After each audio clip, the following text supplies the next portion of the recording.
вместе с радио «Эхо Москвы».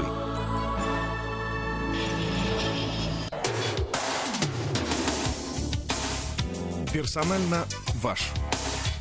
Здравствуйте. В прямом эфире радиостанции «Эхо Москвы» в Уфе. Программа «Персонально ваш». В студии у микрофона Руслан Валиев. И вместе со мной в гостях бывший ректор БАКСУ, политолог Сергей Лаврентьев. Здравствуйте, Сергей Николаевич. Добрый день. Сразу хочу сообщить нашим радиослушателям, которые, возможно, слышали анонсы, в которых мы объявляли, что сегодня в гостях программы «Персонально ваш» будет писатель Дмитрий Быков. К сожалению, вынужден сообщить, что из-за состояния здоровья Дмитрий Львович не смог приехать к нам в студию. И более того, сегодня вечером в 19 часов не состоится запланированный лекторием «Прямая речь» концерт, на который, возможно, многие наши слушатели приобрели билеты. Поэтому у кого эти билеты есть, и по поводу дальнейшей судьбы этих билетов, что будет с ними, будет ли концерт перенесен или он будет полностью отменен, вы можете уточнять у организатора этого мероприятия «Лектория. Прямая речь». Сообщу телефон +7 917 34 80 350. В конце эфира напомню, и еще в рамках наших информационных выпусков дополнительная информация на эту тему будет. А сейчас напомню номер для СМС-сообщений, с помощью которых вы можете задавать вопросы нашему гостю, политологу Сергею Лаврентьеву. +7 927 304 1051. Отправляйте в виде смс-ок, в виде сообщений в Телеграм, при этом не забывайте подписываться, а также смотрите наш эфир в прямом эфире на Фейсбуке и на нашей странице в Ютубе. Ну что ж, предлагаю начать с результатов опроса, который сегодня опубликовал Левада-центр. Тема федеральная, вот я слушал до этого федеральные эфиры, практически с каждым, обсуждается эта тема. Итак, цитирую по РБК. Роль Сталина в истории положительно оценивают 70% россиян, показал опрос Левада-центра. Это рекорд за все годы соответствующих исследований. Почти половина респондентов готовы оправдать репрессии сталинской эпохи. На ваш взгляд, это не предел? То есть есть еще куда расти проценту одобрения? Ну, наверное, есть куда расти, но я могу сразу сказать, что если бы меня задали этот вопрос, я совсем по-другому бы ответил. Я не являюсь сторонником Сталина, хотя если говорить о исторической роли, то его роль в войне здесь никто не отрицает. Это, безусловно, она выдающаяся с того момента, когда он обратился к своему народу братья и сестры. Угу. Вот они сразу стали братьями и сестрами. До этого мы говорили о том, что классовая борьба по мере строительства социализма будет обостряться. И всех врагов надо, значит, уничтожать. Что и происходило в ходе репрессий. То есть логическое обоснование было. Я, честно говоря, не знаю ни одной семьи, которая бы не пострадала от репрессий. Крестьянство — это люди, которые были далеко от столиц, в деревнях. Ну, разве можно их считать непострадавшими? Даже если напрямую репрессии не коснулись, в целом, да? Да, но все равно, это же практически было раскрестьянивание. Люди практически умирали, они не видели результатов своего труда. У них не было документов, это было хуже, чем крепостное право. Это что? Благодарность мы должны объявить за это, что ли, Иосиф Виссарионович? Допустим, или то, что Россия оказалась неподготовлена к войне, когда массовые репрессии коснулись лучших офицерских кадров. Что это? Благодарность мы должны выстроить, и простить ему это дело. Понять, значит, а что здесь понять-то? Здесь абсолютно непонятно. И мы просто видели, что он боялся, что эти люди рано или поздно поймут, что происходит в стране, а так как они офицеры, вооруженные, то, естественно, они могут... Потому что понятно, человек, который имел опыт гражданской войны, этот образ всегда стоит перед ним. Понять, объяснить нельзя. Но вот другой момент, что почему вдруг сегодня в условиях России, которая уже перешла из одной формации в другую, вдруг что это? Здесь, мне кажется, совокупность. Здесь ностальгия участия людей по советскому прошлому, по той, может быть, убогой, но, тем не менее, социальной защищенности. У некоторого старшего поколения это ностальгия по сильной руке, потому что люди устали от, прямо скажем, от того, что происходит, от этих всех случаев, которые мы видим по телевидению, когда властимущие от министров, кончая руководителем каких-то там компаний, просто воруют просто безбожно. А ведь те, кому до 30, они ведь и не помнят эту эпоху. Почему? Наверняка и среди них много тех, кто поддерживает. Они о чем думают, о чем мечтают? Но они мечтают о том времени, когда понятие «социальный лифт» существовало. Как им рассказывают? Как рассказывают. Ну, в принципе, это действительно было. Вот если ты простой деревенский, там рабочий парень, девушка, ты имел возможность, получив образование, поступить в вуз, то есть расти по социальной лестнице, все было. Если, конечно, ты, так сказать, публично выражаешь свое согласие, а чаще в восторге по поводу политики, которая в стране осуществляется. То есть это важная деталь. Это очень недостаточно важно. было быть просто сообразительным, умным. Лояльность, вера в светлое будущее благодаря идеям и деятельности политики Сталина и Ленина. Угу. Ну, то есть нужно было не просто, я не знаю, там поступать, условно учиться и дальше продолжать образовываться, но и обязательно быть членом партии, принимать участие в различных мероприятиях партийных. Ну, конечно. Безусловно. И комсомол, и партии, и пионеры, это все вот эти организации, которые, как сказать, готовили молодого человека. Это своеобразный был такой вот механизм, который каждый свое ребрышко обтачивал. Угу. И по мере взросления этого человека он становился таким вот винтиком, который вставь в машину, эта большая машина начнет его крутить. И если ты вдруг где-то не подходишь взглядами, мнениями, отношениями, то тебя уберут. Машина тебя не переварит. А на ваш взгляд, вот эта вот тенденция, она ведь причем сохраняется, судя по данным опросов, да, тенденция по увеличению процента поддерживающих, она чем-то чревато или вот, ну, поддерживают, и ладно, и как бы перевесится, пройдет? Мне кажется, она чем? Во-первых, это цифры, которые должны заставить задуматься власти. Ведь когда такое, они же не нынешнюю власть поддерживают, они ностальгируют по той, от которой мы должны бежать и которые должны избавляться от вот, наследия, которое, к сожалению. А главное наследие – это рабство. Рабство сознания. Вот пока мы не выдавим из себя вот этих рабов, мы ничего, путь к свободе его закрыт. А на ваш взгляд, вот нынешняя власть, действующая в России, она способна вот это осознать, сделать выводы и что-то изменить для того, чтобы результаты опросов стали меняться? Вот в нынешней парадигме вообще это реально? Понимаете, в чем дело? Если взять то, что говорит президент страны, вроде бы он говорит совершенно нужные, правильные вещи. Но у меня такое впечатление, что все, кто рядом, это как тот Васька, который слушает да и ест ту рыбку, которая у него, так сказать, доступна. В этих случаях у народа и возникает ностальгия по сильной руке. Угу. То, что у нас в республике, да, на этом фоне происходит, я имею в виду вот приход Радия Хабирова, который исповедует, в принципе, тоже довольно-таки жесткий стиль. Значит ли это, что, в общем-то, он чувствует, да, куда ветер дует, какая рука сейчас в почете, и, соответственно, вот эту линию гнет? Ну, я не думаю, что, вот, допустим, Радий Фаридович вот именно сознательно гнет эту линию для того, чтобы... Он прекрасно понимает, что порядок наводить надо. Так сказать, проблем много, они озвучены, в принципе, прямо названы люди, которые отвечают за то или иное дело. Потому что причем здесь это? Не это. И, конечно, даже в этих случаях мы видим, что многие указания, многие решения просто не выполняются. Он это признает, в том числе на оперативках. Ну, это вот регулярно мы видим. Ну, что такое? Что, отсутствует мотивация? А это что значит... отсутствует, на самом деле? Почему так? Отсутствует чувство ответственности. Это так привыкли? Это вот так уже взрастили поколение? Может, пока, то есть ждать, что пока тебя по башке не ударили, и ты начнешь там эффективно функционировать, вряд ли это даст какой-то результат. Вот, поэтому здесь нужна действительно серьезная мотивация. Это должно быть сознательное. То есть это должно быть чувство команды. И вот когда мы видим еженедельно репортажи, заседания там, с оперативного совещания в правительстве, наблюдаем очередной разнос, это о чем говорит? Это говорит о том, что команда не сформирована. Угу. Людей, повязанных, объединенных, вернее, лучше так сказать, общей ответственностью, рядом нет или недостаточно. Вот и все.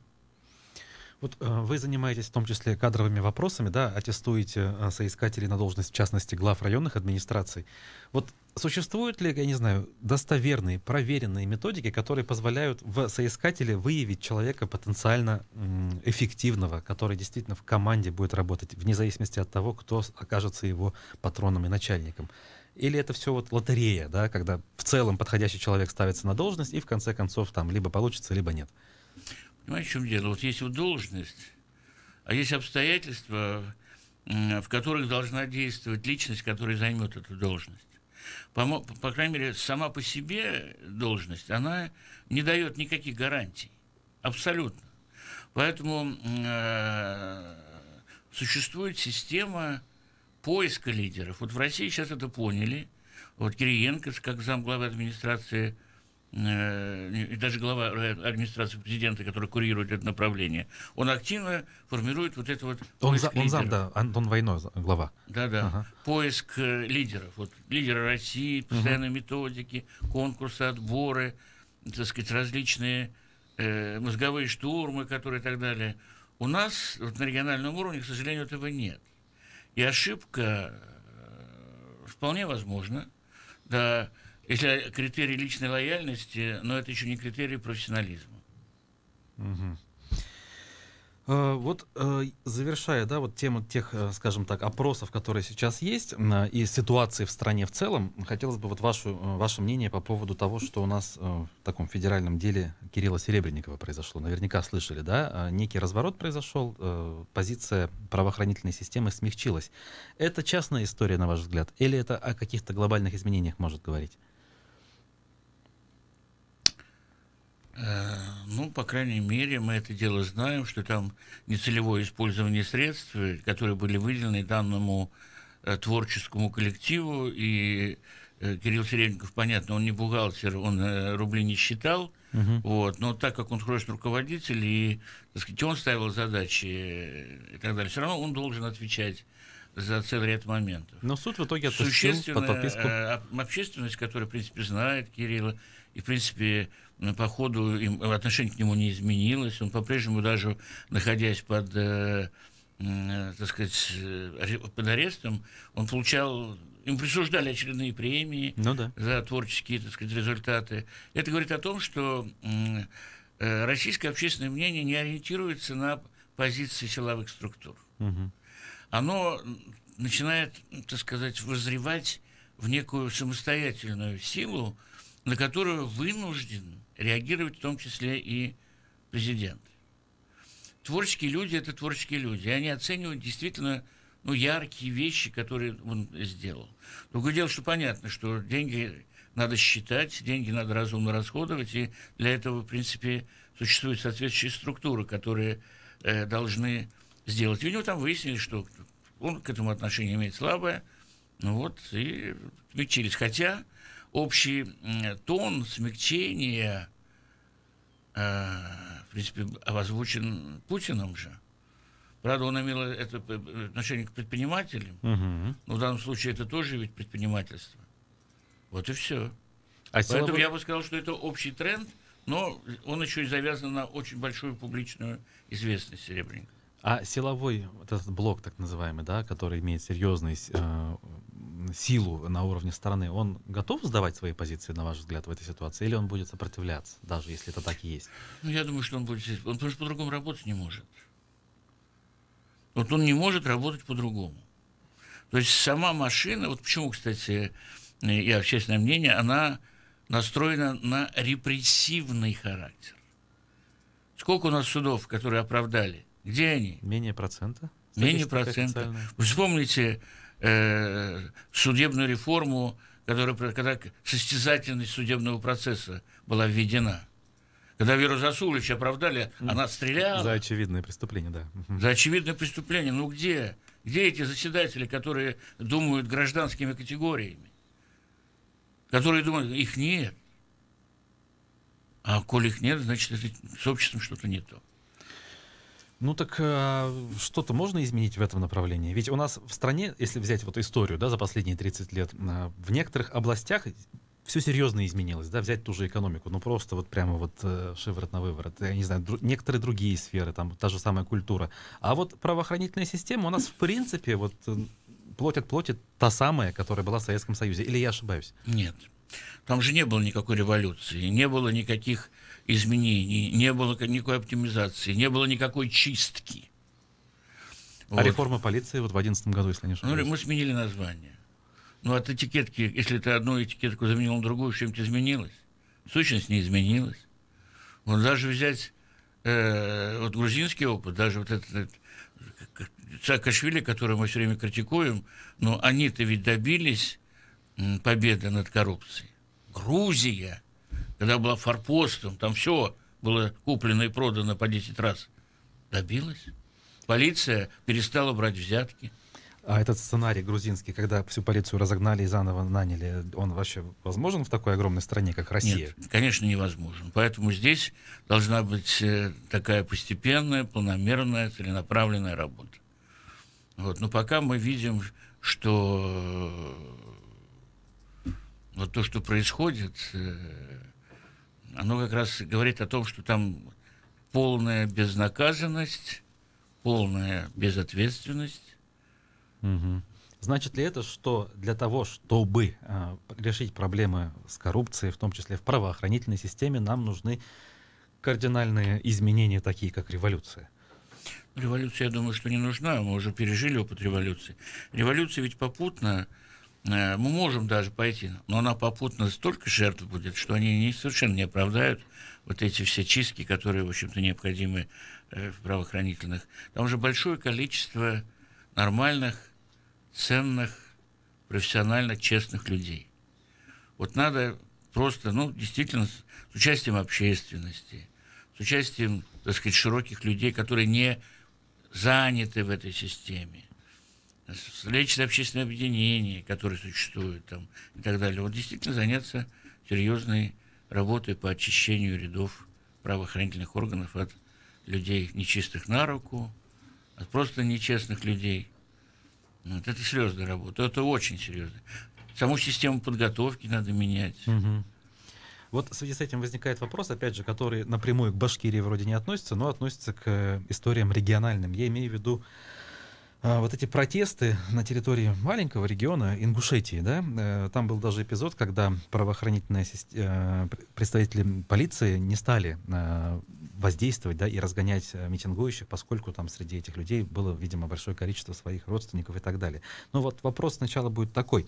На ваш взгляд, протест, подобный ингушскому, он, в принципе, возможен в других регионах России? Или вот это чисто такая сугубо местная история, связанная с национальными особенностями тех народов? Я думаю, что протест всегда возможен. Все зависит от соотношения каких-то проблем, которые, когда они фокусируются, в Ингушетии мы знаем, что этот вопрос был о границе. Угу, конечно. Вот. И там сам процесс решения, он был за пределами прописанных конституционных норм. Естественно, это всегда, тем более, это ведь там очень живо.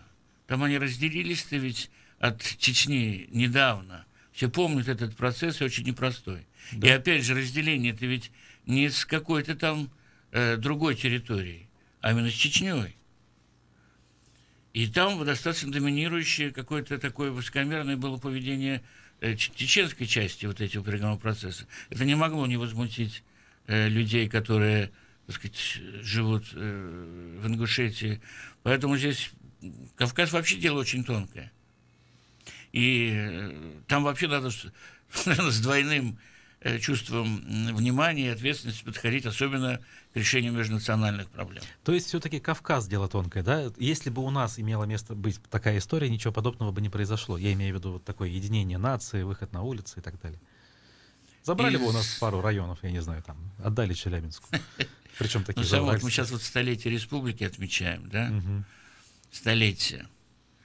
Вот. В 2019 году вот было подписано соответствующее, не опубликовано соответствующий документ, с этого момента мы читаем. Хотя фактически вот в том 23 году, когда расширялась Малая Башкирия до границ современной Башкирии, ведь большая часть территории, в частности, вот этот вот Усть-Катав, там вот, и так далее, было изъято.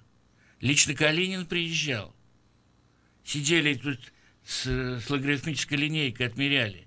Как бы башкирам не достались заводы. То есть именно об этом. Кто-нибудь вышел? Ну, тогда, к тому времени уже затихло национальное движение, и лидеры были, нет. скажем так... лидеры были далеко, да, понятно. Но в конечном итоге это продолжалось не так. И в 25-м году Конституция была запрещена. Поэтому я думаю, что это все возможно. И в нашем случае. Вот. И мы знаем, например, когда даже в советское время, помните, так называемые зеленые манифестации. Вы имеете в виду позднесоветский период, экология. Уже, да, экологические проблемы. Уфа был первым городом, где возникли серьезные проблемы, и население среагировало. Когда жизненно, это связано с вопросом жизни, здоровья, так сказать, ответственности за судьбу и здоровье детей, народ не будет молчать. А может быть, тогда все-таки наложились обстоятельства? Все-таки тотальный дефицит, тогда уже практически голод начинался, и тут еще экология, и вот оно все вместе. Я не думаю, что это так, потому что это было действительно серьезно. Вот я сам, так сказать, видел все эти процессы, частично в них участвовал. Это было очень серьезно. Но это практически каждая семья, открываешь кран воды в квартире, и тут же ты становишься жертвой экологической катастрофы. Я напоминаю, что в эфире программа «Персонально ваш». У нас в гостях бывший ректор БАКСУ политолог Сергей Лаврентьев. +7 927 304 1051, номер для ваших смс-сообщений. Мы вернемся в студию после новостей.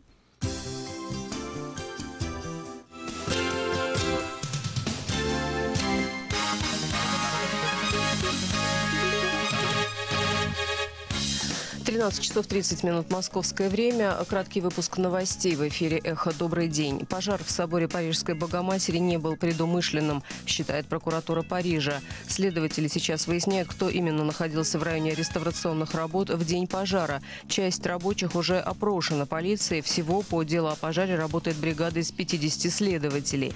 Из собора Парижской Богоматери удалось спасти часть реликвий, в том числе терновый венец, заявил в эфире телеканала БФМ ректор собора Патрик Шове.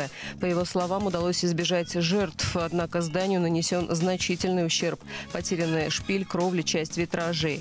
Президент Франции Эммануэль Макрон пообещал, что собор Нотр-Дам будет восстановлен. Крупные французские бизнесмены уже предложили свою помощь. Богатейшие семьи Франции объявили о выделении 300 миллионов евро. Власти Парижа решили созвать международную конференцию доноров. Выделить гранты на восстановление сгоревшего собора обещали Евросоюз, ЮНЕСКО, Япония и Южная Корея. В России сочувствуют Франции и готовы привлечь специалистов для оказания помощи в восстановлении собора Парижской Богоматери, сказал пресс-секретарь президента Дмитрий Песков.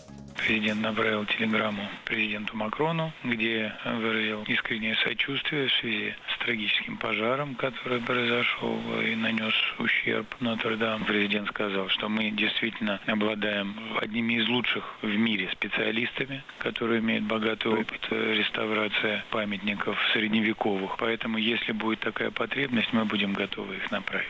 Песков добавил, что при необходимости может быть оказана и другая помощь. К другим сегодняшним новостям. Мосгорсуд приговорил к 14 годам колонии строгого режима гражданина Норвегии Фруде Берга. Он признан виновным в шпионаже против России. На 14 годах настаивал прокурор, поскольку Берг не признал вину и не раскаялся в содеянном. Защита настаивала на оправдательном приговоре. Норвежец не будет его обжаловать. Он намерен просить о помиловании после того, как приговор вступит в силу, сообщил адвокат Илья Новиков. В Москве на Красной площади и у здания Госдумы задержали участников одиночных пикетов против политики власти Ингушетии. Об этом «Новой газете» рассказал юрист Калой Ахильгов. Поскольку на Красной площади пикеты запрещены, пикетчицу задержали и доставили в отдел на Китай-городе. У Госдумы задержали активистов за нарушение расстояния между двумя пикетчиками, уточнил Ахильгов. Фейсбуку и Твиттеру дано еще 9 месяцев на локализацию персональных данных российских пользователей в России, сообщил глава Роскомнадзора Александр Жаров. Он надеется, что до блокировки этих сервисов дело не дойдет. Жаров также подтвердил, что Роскомнадзор продолжает попытки блокировать Telegram, благодаря чему, цитирую по Интерфаксу, периодически ресурс работает медленнее. Сегодня же Госдума приняла в третьем окончательном чтении закон об изоляции Рунета. Он вступит в силу 1 ноября. Отдельные положения о криптографической защите информации и о национальной системе доменных имен начнут действовать с 1 января 2021 года. В Москве в ближайшие сутки облачно с прояснениями, без осадков. Ночью +1-3 градуса, завтра днем до +10. Сейчас в столице +12, атмосферное давление 755 миллиметров ртутного столба. Ирина Меркулова, служба информации, «Эхо Москвы».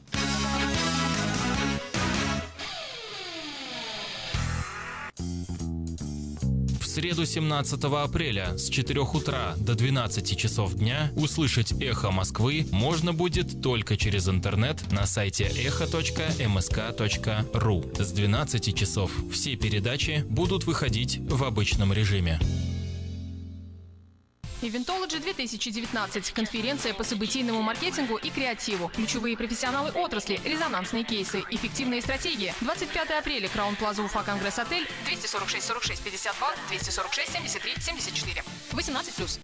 Вниманию тех, кто купил билеты на концерт Дмитрия Быкова. По состоянию здоровья писателя запланированное на сегодня в Уайт-Холле мероприятие отменяется.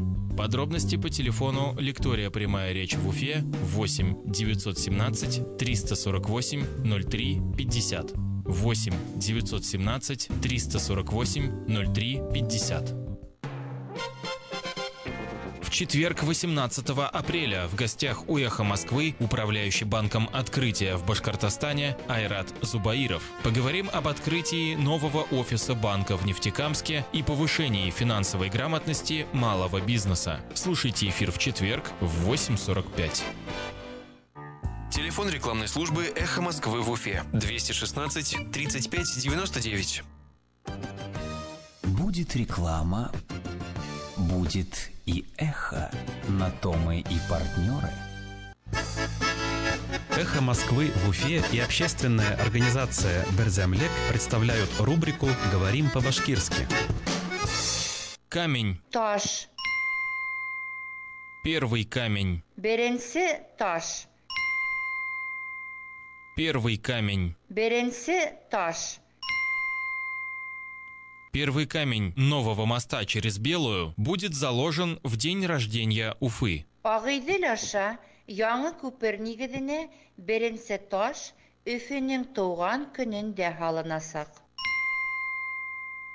Первый камень нового моста через Белую будет заложен в день рождения Уфы. Агыйдыл аша яңы күпер нигезенә беренсе таш Өфөнең туган көнендә һалынасак.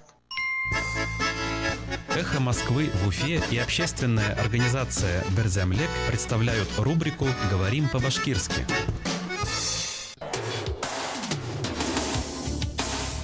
Персонально ваш. Продолжаем программу «Персонально ваш» на радио «Эхо Москвы» в Уфе. У нас в гостях политолог Сергей Лаврентьев. А для тех слушателей, которые ждали сегодня писателя-поэта Дмитрия Быкова, сообщаю с сожалением, что он приболел, и поэтому в эфире у нас сегодня его нет. И концерт, который на вечер планировался лекторием «Прямая речь», также отменяется. По всем вопросам обращайтесь в лекторий «Прямая речь» на сайт и можете звонить по телефону. А мы продолжаем наш эфир. Номер для смс-сообщений +7 927 304 10 51. Не забывайте, пожалуйста, подписываться. Вот анонимные сообщения, которые уже поступают, зачитывать не буду.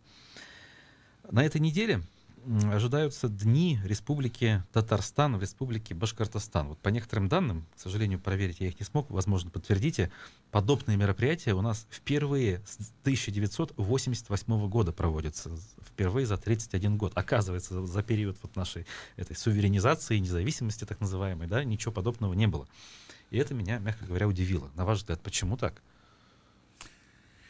Не, почему не было или причем будут теперь? Почему не было, а почему теперь будут? Да, два вопроса. Я думаю, что не было понятно. Это было такое соревнование, было, так сказать, кто что, так сказать, демонстрирует. Было такая, что мы перетягивание каната, это вот как естественно было. Сейчас, это как раз связано с новым главой, исполняющим обязанности главы республики, Ринат Фаридович, он во время торжественного концерта, посвященного столетию, и с президентом Татарстана Минихановым общался, и, в принципе, сколько мы, что можешь делить-то? Когда Акбар Салат Улайм играет, это одно. Здесь уже мы ничего, здесь нужно или побеждать, и так далее. Понятно, и поэтому зеленое дерби, как они говорят, что оно столь популярно, столь имеет очень серьезные вещи. Но совместные концерты, вот, например, когда мы видим звезды башкирской и татарской эстрады, они каждый год бывают. Да. Каждый год бывает. Это, в принципе, приезжает и, кстати, у нас, и там. Обменные гастроли театров, как татарских из Казани, так и башкирских в Казани, вот, это тоже регулярно, там ничего не надо, особенно, потому что куда еще ездить, ты как не соседям, где тебя любят, понимают и знают твой язык. Это все было. Но вот такого, чтобы дни Башкирии, там, или дни Татарии, или Татарстана. Вот я сегодня проходил как раз мимо нефтяника, по-старому говорят, висит большие 3 афиши. Думаю, что такое так? 2 совершенно... Нет, не это башкирский, русский, татарский. 3 афиши на 3 языках. Вот. Я даже посмотрел разницу, где, что, как, увидел. Все-таки она реально есть. Но я думаю, что это как раз связано, что новым курсом, что делить нам нечего, надо совместно, опираясь на опыт друг друга, решать общие проблемы. Но на этом фоне у нас вот история произошла с одним исполнителем из Татарстана, у которого потребовали извинений представители Всемирного Курултая Башкир за пародию на башкирский танец. И тому исполнителю, я имею в виду, пришлось извиниться. Он, в принципе, не стал отпираться, довольно быстро эти извинения принес, что вызвало реакцию, да, среди татарстанских общественных деятелей, что якобы не за что было требовать у него извинений, в принципе, безобидная пародия, и не нужно было ему извиняться. Ну, к вам тут вопрос, наверное, такой, а почему это происходит вообще? Я, кстати, сам тоже этот ролик посмотрел, ну, смешно, не более того, да. А в преддверии вот этих дней происходят вот эти вещи. Курултай Башкир, общественная организация, требует извинений, то есть усугубляет. Ну, я думаю, что здесь любая пародия, у нас тоже пишут пародии. У нас, помните, был период, были пародии и на Ельцина, и были, на Путина, были шаржи, и сейчас они есть, и так далее. Я думаю, что вот надо брать пример, знаете, с кого? С евреев, которые сами с удовольствием рассказывают анекдоты о себе. Себя, да. Это говорит о силе народа. Обида – это не тот путь. Обижаться не на что. Надо просто, если это что-то просто игнорировать, идти своим путем и показывать, танцевать еще большей красотой, чем это было раньше, и все. Я так к этому отношусь. Ну, такие вещи, вот как этот эпизод, о котором я рассказал, они исходят от конкретных людей, на ваш взгляд, или это часть какой-то политики глобальной, может быть? Я думаю, что это от конкретных людей исходит. Вот. А просто люди, которые занимают некую, ну, видимо, позиции в Курултае, вот, они как-то все обостренно. Они же все сосредоточены только на национальном. Другого якобы не существует. А существует. Ну, и же можно понять, и с языками вот проблемы, да, они хотят сохранить. Нет, понять можно, некую. и даже не то, что там они очень важным делом заняты. Но в то же время нельзя это бросаться в крайность. Угу. Получается, вот та благодушная ситуация, которая вот сейчас в целом сформировалась вокруг этих дней, значит, что у нас вот эта конкуренция сходит на нет, которая была? Нет. Я вот сам был несколько раз в командировке в Казани, и вот интересный момент. Есть чему поучиться, кстати. Вот. МИД России проводит там, ну, встречу с соотечественниками, приехали различные люди, которые работают там за рубежом, в том числе различные общества, которые там в Европе. И вот в конце, типа вот, когда всех гостей за ужином, праздничным, я вот смотрю, концерты идет, почти все выпускники Уфимского училища искусств, Института искусств там поют. Вот, ребята, которые из Илишевского там и какого-то других, наши. И вдруг представляют какого-то музыканта, который начинает исполнять мелодию на курае. Я смотрю, это никакой не курай, ну, в башкирском смысле. Вот, а какая-то флейта, коротенькая, маленькая. Видимо, у них это так и называется. Можно же, наверное, тоже здесь обидеться, сердиться на что-то. Но в реальности так оно и есть. И я знаю, что целый ряд наших выпускников, которые сегодня занимают очень хорошее место, ну, среди артистов, популярные очень, Но после окончания, так как татары по национальности, уехали в Казань. Не смогли. Не востребованы оказались здесь. Нет, не то, что... И вот здесь же там, понимаете, творческие люди, там столько всего, что там они очень завистливы успеху. Ну вот, а здесь не свой, а успех. Он не смог, он уехал сюда. Жиров отдал ему свою должность в филармонии, и он сейчас поет в группе «Премьер». Этот парень. Хотя, то есть вопросов жизненных много может. Что из этого обижаться, делать там и так далее. Я думаю, что это правильно, то, что будет проходить дни. Вот, посмотрим. Вот. В следующий раз, наверное, наши поедут. Ну да, в общем, это логично ожидать встречной поездки. А что касается конкуренции и шансов республики хотя бы для начала догнать убежавший далеко Татарстан, вот здесь у вас какие взгляды, какие перспективы? Вы видите, что это реально в обозримом будущем? Я думаю, что это реально. Это абсолютно реально, потому что экономический потенциал, вот, ничего же не исчезло. Ни земля плодородная, ни люди, которые работают в хозяйствах, ни нефтепереработка. Ну, утечка мозгов, сколько студентов уезжало в последние годы. Вот это другой вопрос. Вот утечка мозгов — это серьезный вопрос, но он связан с чем? Вот построить, пускай Уфа, хороший кампус для студентов, чтобы они жили в нормальных условиях, как они сегодня живут уже дома. В домах, с машинами, с горячей водой, с газом, со всем так далее. А не вот эти допотопные пятиэтажки, в которых студенты живут. Их поедут сюда. И у нас будет прилив населения. Потому что в специальности, которым обучают в Уфе, это в нефтяном университете, в авиационном университете, медицинский у нас очень солидный университет, который дает достойное, хорошее профессиональное обучение. БГУ, так сказать, многообразие и так далее. Достаточно народ приедет, хоть из Оренбурга, из Перми, из Челябинска, как и сейчас едут. Но что ограничивает? Начинают выбирать. Уфа, Казань. Казань. Там такой шикарный кампус в университете построен. И многие наши... родители, ради бытовых условий, получается, ради выбирают. бытовых условий. А это нормально. Они знают, что их, во-первых, образование будет нормально, достойно, но и живет хорошо. А когда живет совершенно непонятно, это же путь куда? Какие-нибудь болезни приобретают, конфликты возникают на бытовой почве. Что угодно. Общей кухни, сколько было случаев, там, из-за чайника драки, потому что чей чайник раньше скипит, тот и мой. Нет. Ну, а что касается вот непосредственно экономики, да, вот вы сказали, что у нас в принципе ничего никуда не делось, я имею в виду предприятие, да?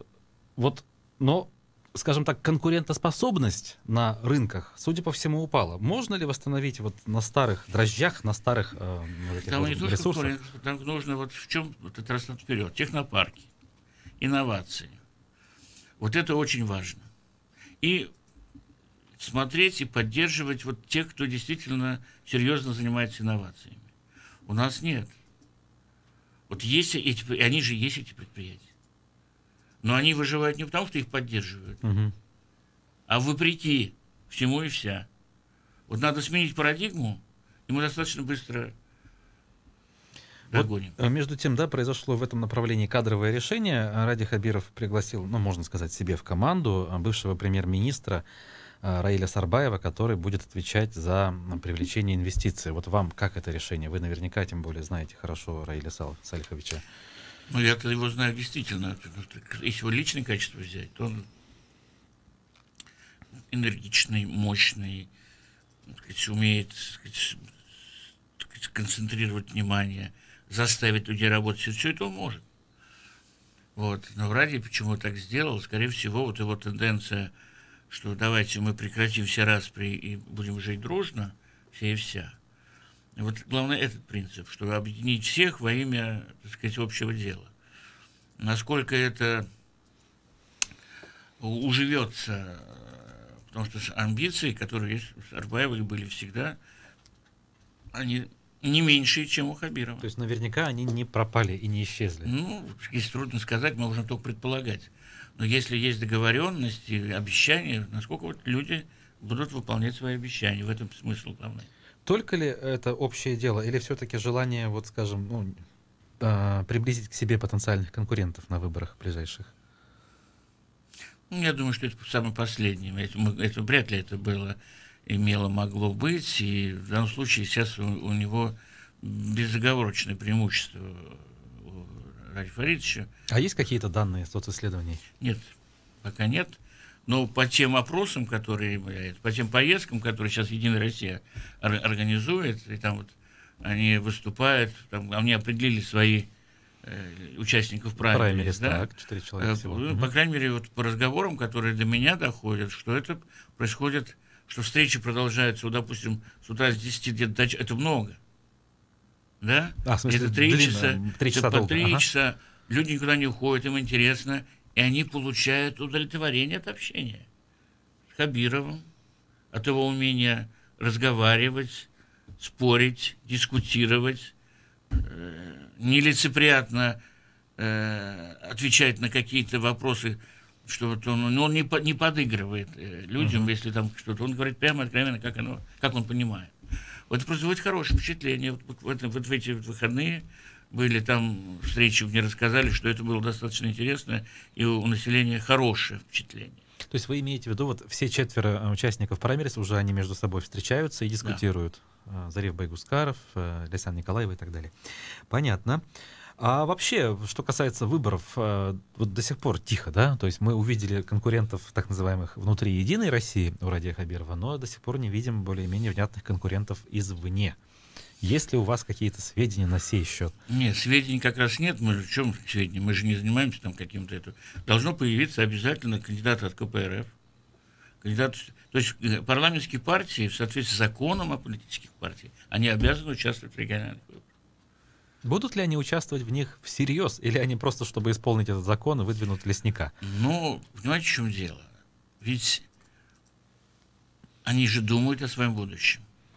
Ну, хотелось бы верить, не знаю. Если они думают о своем будущем, не только сегодняшним днем, они должны подумать о том человеке, который заставит даже, может быть, они не могут рассчитывать на победу по какому-то так далее, но увеличение своих рядов, перспективы своих выборов в госсобрании или в местные какие-то органы и так далее. Это серьезная политическая кампания. Если они об этом думают серьезно, а не то, что как бы кого-то не обидеть здесь, да, они обязательно, «Справедливая Россия» то же самое, ЛДПР то же самое будет выступать, выдвигать. Но у нас вот других сил нет, которые имеют парламентский статус. В ходе подготовки к выборам у нас таки произошла смена руководства Центра избиркома республики. Вопреки некоторым прогнозам, что Хайдар Валиев останется. Вот как вы здесь можете, я не знаю, прокомментировать, объяснить, что Илона, вот вылетела фамилия из головы. Макаренко, да, пришла, и не имея опыта в избирательной системе, прежде всего. Вот это интересно. Насколько это вот правильно, уместно, нормально, перспективно?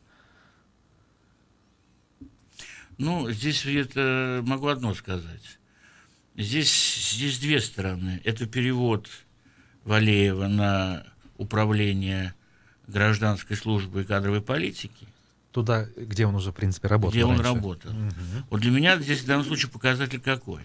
Что глава республики привлекает тех людей, ну, примерно как же это и Сарбаев, которые знают республику, знают кадры, пользуются уважением. Нормально. Илона Макаренко, для него это понятно, это, в принципе, известный юрист, доктор наук. Избирательное право – это часть ее профессии. Вот. На практике, может быть, как раз и необходим человек, который будет организовывать этот процесс, ну, так сказать, с чистого листа, дабы избежать уже накопившихся каких-то замечаний, критики и так далее, и так далее. Поэтому здесь все нормально. Хотя, казалось бы, вот с точки зрения, что, мол, зачем менять, дабы вызывать огонь на себя, что, мол, давай ставишь своих, чтобы они под тебя там что-то делали. Ведь срок-то еще не вышел. Есть же законом установленный срок полномочий председателя Центра избиркома. Должность выборная. Ну, нужно был человек, который кадрами займется. Вот я так думаю. прежде всего, да? А выборы, вот они, я был на мероприятиях, связанных с представлением, Евгений Шевченко из Москвы приехал и вот прям отдельно подчеркивал, что уж теперь-то наши выборы совсем уж будут идеальными. Они и так были неплохими, а теперь станут просто кристальными. То есть претензии все-таки были какие-то, получается? Ну, претензии были, конечно, были. Их что, и немало их было претензий. Вы же сами участвовали в этом процессе. Это, в принципе, от людей зависит, а люди все разные. Республика огромная. Вот. У нас больше 3 миллионов избирателей, около 3 миллионов избирателей. Это один из мощнейших вот ресурсов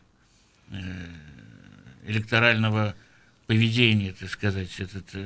Как республика проголосует, от этого федеральная власть зависит. Вот, конечно, нет людей вечных, я думаю, надо это совершенствовать, избирательный процесс. Я думаю, что если Элла Панфилова, она же тоже не имела отношения к избирательности никакого, но работает же. А вот увеличение времени работы избирательных участков на 2 часа, утром на час и вечером на час, это какой-то результат даст в плане увеличения явки, на ваш взгляд? В сентябре даст. Потому что 8 сентября, ну что это? Это разгар еще дачного сезона. Наиболее активные, да, не только активные. Ладно, школьники вернутся с каникул, понятно. Избиратели вот этого возраста, которые имеют детей школьников, они вроде бы все на месте. Учебный процесс начался. Но не менее активная часть электората — это вот пенсионеры, тем, кто заняты дачными участками, они же еще не вернутся с дачи. Ну, Вот, поэтому или здесь вот это увеличение, оно как раз, плюс еще, может быть, еще и как-то активировать этих людей, сказать, чтобы они пришли на участки, или передвижные какие-то делать для того, чтобы они проголосовали. Потому что выборы-то во всей республике, поэтому неважно, где ты голосуешь, в Уфе или за городом, лишь бы было все условия соблюдены. Вот. Поэтому я думаю, что здесь надо идти. Пока не изменили федеральное избирательное законодательство, это именно по дате голосования, это все оправдано. Вы их имеете в виду, есть смысл перенести на попозже, например, да? Не 8 сентября, а тот же октябрь. Есть еще одна тема последнего времени, нашумевшая, особенно в соцсетях, это закон о штрафах за парковку на газонах, который, оказывается, Курултаю там предлагался еще несколько лет назад, но он упорно не принимал, и тут только после поручения Ради Хабирова принял. Вот, на ваш взгляд, это полезное начинание? Это очень полезное начинание. Почему? Потому что люди... Ну, во-первых, здесь 2 стороны. Уже об этом тоже сказать, в общественном мнении уже звучало. Ну, вы дайте эти парковки. Сделайте эти парковки. И не будем мы парковаться там на газонах. Вот. Но я думаю, что одновременно будет решаться и то, и другое. Будет расширяться количество парковочных мест, но и в то же время газоны. У нас никогда не будет порядка, чистоты, отсутствия пыли, если газоны будут постоянно меситься вот этими колесами наших автомобилей. А за чей счет, вот, на ваш взгляд, должны обустраиваться вот эти парковочные места для автомобилистов? Я думаю, что все-таки это средства городские. Это в первую очередь. Парковочные, ну, парковки как таковые. Ну, у нас же платных парковок-то нет. Нет. В Москве есть. Да. А у нас нет. Ну, так вроде начали было в прошлом году, пока отложили, да, после выборов, я так понимаю. А вот это тоже надо решать. Потому что, ну, конечно, мы не сторонники того, что там тысячами стоит вот это парковочное место, но, тем не менее, в условиях, допустим, в каких-то микрорайонах, где возможно сделать... Вот были же эти платные... Сколько было этих платных парковок? Сейчас их нет вообще. Когда за забором ты за какую-то, ну, небольшую сумму мог поставить свою машину. Были. Вот, кстати, вдогонку к нашему разговору о Центре избиркоме пишет наш слушатель: Макаренко будет похлеще Чурова. Для Хабирова она спаситель. Сегодня утром на Эхе Хабиров набрал 15% голосов. Да, кстати, у нас сегодня было утром такое предварительное голосование. Если бы выборы в ближайшее воскресенье, вы бы проголосовали за Хабирова или против, да, там, за кого-нибудь другого. Результат был не самый лучший, если честно. Как можете прокомментировать? Ну, как я могу комментировать? Потому что, по большому счету, результат, он соответствует результату, который у него сейчас есть. Потому что замах, как говорится, большой, заявка мощная, заявлений их много, но результатов пока недостаточно. Вот и все. А, кстати, то, что вот он за год до выборов пришел на должность в Рио, это вот плюс ему, да, с точки зрения победы на выборах, или минус? Лучше было бы, например, он, чтобы пришел весной и осенью уже избирался. Ну, понятное дело, что это имеет значение, когда бы он пришел. Вот, поэтому федеральная власть, когда принимала решение о кадровой ротации здесь на месте, она это имела в виду. Год – это, в принципе, тот срок, который минимален для того, чтобы каким-то образом среагировать или заставить среагировать население в положительном смысле. Угу. Ну и еще один вопрос, возвращаясь к федеральной повестке. Дума приняла таки закон о суверенном Рунете сегодня в окончательном чтении. На ваш взгляд, это полезно, вредно? Насколько это вообще своевременно?